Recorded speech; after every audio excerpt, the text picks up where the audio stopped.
Assalamu alaikum wa rahmatullahi wa barakatuh. It's good to have you here with us at Somaliland National Television. I'm Mohammed Aden here with the English news. Let's take a look at the main stories making headlines. Somaliland's police chief unveils new buildings constructed at various police headquarters. A boat carrying migrants displaced by the conflict in Yemen docks at the port of Berbera. A foregone conclusion: Sudan goes to the polls.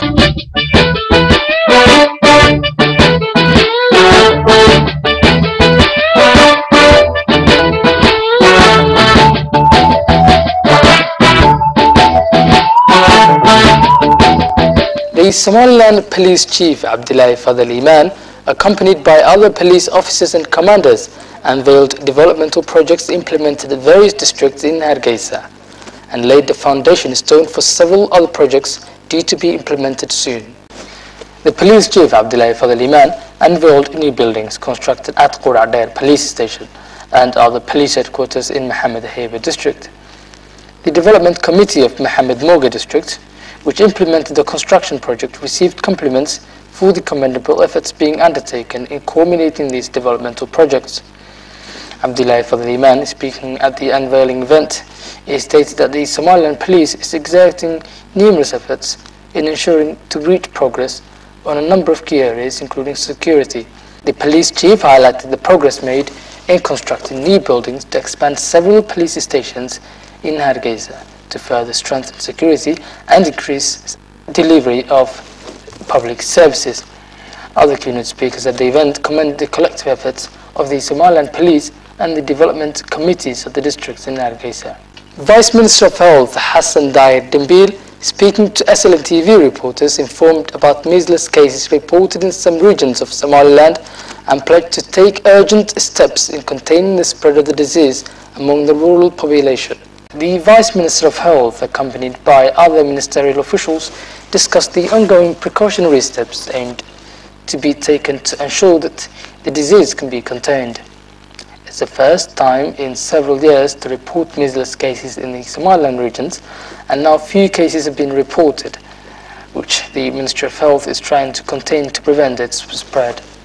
The Vice Minister reiterated the necessity of providing vaccines for the children to reach a moment in which measles and other diseases can easily be prevented through precautionary efforts. A boat carrying more than 140 migrants being displaced by the conflict raging on in Yemen has docked at the port of Berbera late last night.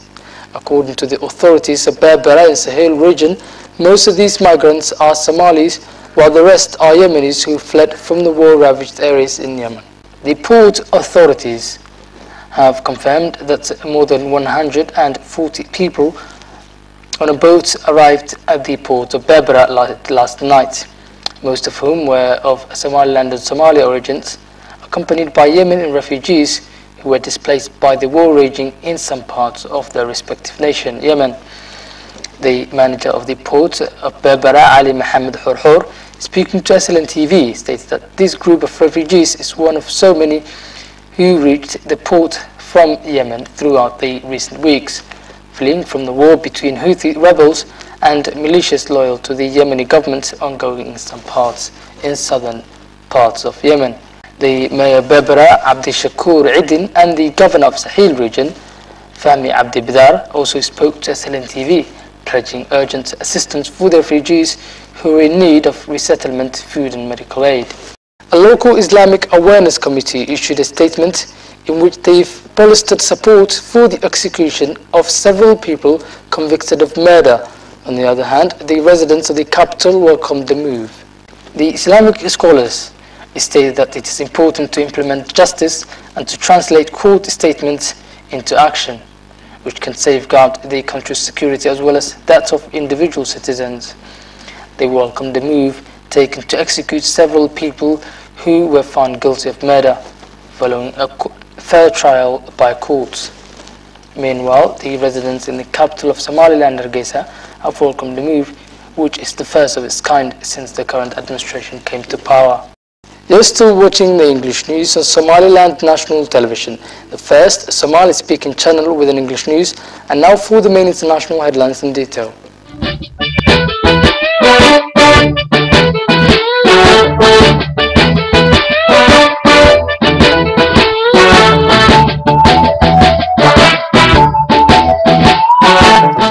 voting has started in Sudan in the first of 3 days of presidential and parliamentary elections. The result is a foregone conclusion, analysts say. Incumbent President Omar al-Bashir is most likely to win. Bashir is wanted by the International Criminal Court on charges of war crimes. However, during his campaign he pledged peace, development and improvements for the economy in Sudan's first presidential election since the secession of South Sudan in 2011. Great Britain, the US and Norway have criticized the voting system, saying Sudan is left without an inclusive political process. The EU shares a similar position. Foreign Policy Chief Federica Mogherini declared the election cannot produce a credible result with legitimacy throughout the country. However, Professor Mukhtar Al-Assam disagreed. Speaking to Voice of America, the head of Sudan's Independent Electoral Commission claimed the vote would be fair. It's free and fair because all candidates are allowed to have their representatives in the polling stations to stay with ballot boxes until the results are announced, he said, adding, "So there is no way that this election is going to be not free. Voting is expected to end on Wednesday." That's all we have for you today.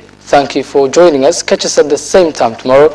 Until then, Assalamu alaikum wa rahmatullahi wa barakatuh.